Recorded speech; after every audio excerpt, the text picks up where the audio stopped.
आप जो 1 तारीख को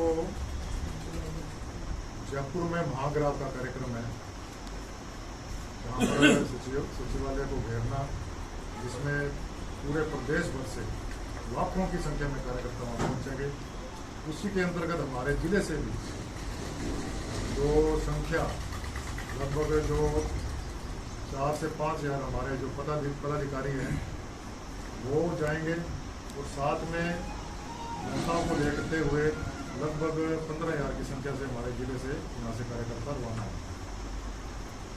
तो वहाँ महाग्राव किया जाएगा।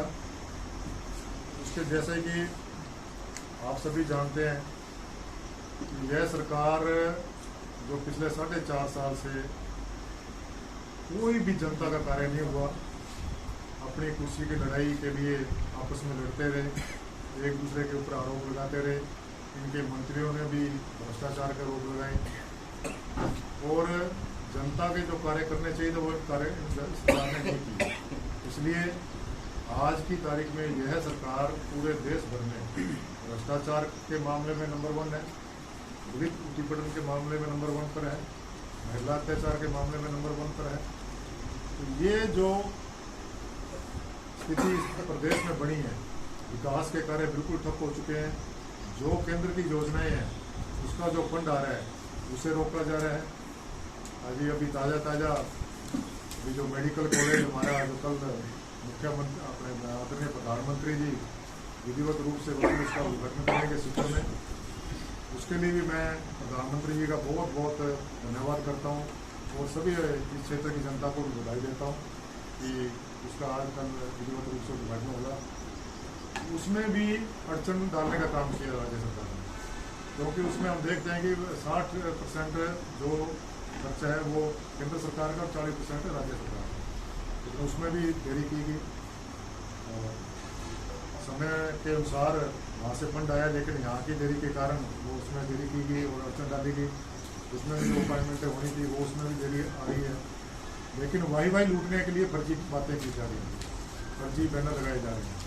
तो ऐसा ना होकर जनता की तरफ ध्यान ना देकर जनता के कार्यों के प्रति प्रतिबद्धता ना दिखाती हुए ये सरकार जिस तरह से अपना इसमें 4.5 साल कार्य किए हैं, उस सभी मुद्दों को लेकर जनता की आवाज़ बनते हुए आखिरी कील गाड़ने का काम भारतीय जनता पार्टी के कार्यकर्ता करेंगे। हम चैलेंज के साथ कहते हैं लोग भी किसी से कोई पैसा लिया है तो हमें शिकायत करो। तो लोग अपने डिस्ट्रिक्ट के बड़े उदारवादी है, पैसे दे के काम करवाने में भी वो हिचक नहीं करते और बताते भी नहीं, पर चर्चाओं में लूट खसोट पुरजोर शब्दों में वो खुद चर्चा करते हैं आम जन। और बिजली के मामले में तो इन दोनों डिस्ट्रिक्टों में नहीं, पूरे राजस्थान में पूर्णतः ये सरकार फेलियर है। मैंने तो विधानसभा में भी कहा था कि ये तुम्हारी मौत बनने वाली है बिजली। आप छूट देने की बात कर रहे हो, किसान कह रहे हैं छूट मत दो, बिजली दे दो। आपने पागड़ी में कहा होता है दाई थारी छा रावड़ी हूँ गंडका हूँ खींचना पड़ा हूँ। सही है। यानी वो कह रहे हैं हमें मुफ्त बिजली नहीं चाहिए, पूरी बिजली चाहिए, दे दो। सरकार नहीं दे रही है। और सरकार की जो हालत है, अभी विधानसभा के अंदर जो सारा सिस्टम आपने देखा ही है।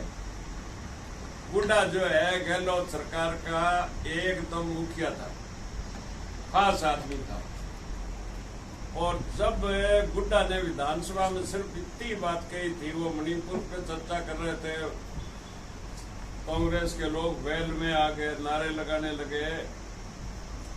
उस टाइम मैंने भी कहा था भी खुद के गिरबान में जागो, और यही बात गुड्डा ने कही थी कि ठीक है मणिपुर में गलत हो रहा है, अच्छा नहीं है, नहीं होना चाहिए, पर हमको हमारे भी गिरबान में जानकर देखना चाहिए कि राजस्थान महिला अत्याचार में नंबर 1 पर है। यहाँ से बात शुरू हुई, मंत्रिमंडल से हटा दिया और बाद में पार्टी से निष्कासित कर दिया। और एक वो लाल डायरी टेबल करना चाहता था विधानसभा में, बार बार अध्यक्ष जी से मांग की, अध्यक्ष जी ने अनुमति नहीं दी, आखिर में उसको बाहर निकालने का आदेश दिया। तो सार्जेंट वगैरह तो कम लगे और वो मंत्री और विधायक कांग्रेस वाले छीना झपटी मारपीट एक दूसरे के गुस्सा लगाए। वो डायरी भी फाड़ ली, आधी ले ली, आधी वो बुढ़ा कह रहा है मेरे पास है। उसमें करोड़ों रुपए का लेन देन वो बुढ़ा जी कह रहे हैं। ये सरकार है 5 वर्ष के अंदर जितना गड़बड़ घोटाला किया है सब उस डायरी के अंदर नोट है। नोट क्यों है कि वो धर्मेंद्र राठौड़ लेन देन का सारा कार्य मुनीम वही थे और उनके पास वो डायरी रखी हुई थी। ईडी ने छापा लगाया और उस घर को सील भी किया था। तो रात के टाइम में अशोक गहलोत ने कहा बुढ़ा को एक अपने रामलाल जाट कि तुम क्षत्रिय कौम हो, तुम जाओ, ये काम तुम भी कर सकते हो। एक बुद्ध था। इन तीनों ने जंगला तोड़ करके और गोदरेज की अलमारी का ताला तोड़ के ये डायरी निकाल के लाए। डायरी बताई किसने? सुरेंद्र ने, राठौड़ ने, कि मेरे घर में, वो धर्मेंद्र ने कि मेरी अलमारी में है वो डायरी है। राज्यसभा में लेन देन हुआ तो सरकार बचाने में हुआ तो सब उसमें नोट है। ये बुढ़ा कह रहा है। एमएलए साहब एक बात बताओ, आप जी। जिले में बीजेपी के विधायक हो, आपने बल्कि रोजगार देने की बात, एक भी वायदे पर कांग्रेस सरकार खड़ी नहीं उतरी। किसानों की संपूर्ण कर्जा माफी नहीं हुई और युवाओं को रोजगार नहीं मिला, बेरोजगारी भत्ता नहीं मिला। रोजगार के नाम से इन्होंने वैकेंसी निकाली और लगभग 16 प्रतियोगी परीक्षाओं के पेपर लीक हुए और हमारे प्रदेश के लाखों युवाओं का भविष्य अंधकार में चला गया। बड़ी तैयारी के साथ उन्होंने एग्जाम दिए मगर परीक्षा रद्द होने की वजह से वो पेपर रद्द हो गए और वो लोग नौकरी से वंचित हो गए। भ्रष्टाचार के मामले में हम देख रहे हैं, कल परसों सदन में विधानसभा में कांग्रेस के मंत्री बुड्ढा जी ने एक लाल डायरी के बारे में बताया और अपनी बात रखने के लिए विधानसभा अध्यक्ष से अनुमति चाहिए मगर उनको अपनी बात रखने की अनुमति नहीं दी गई।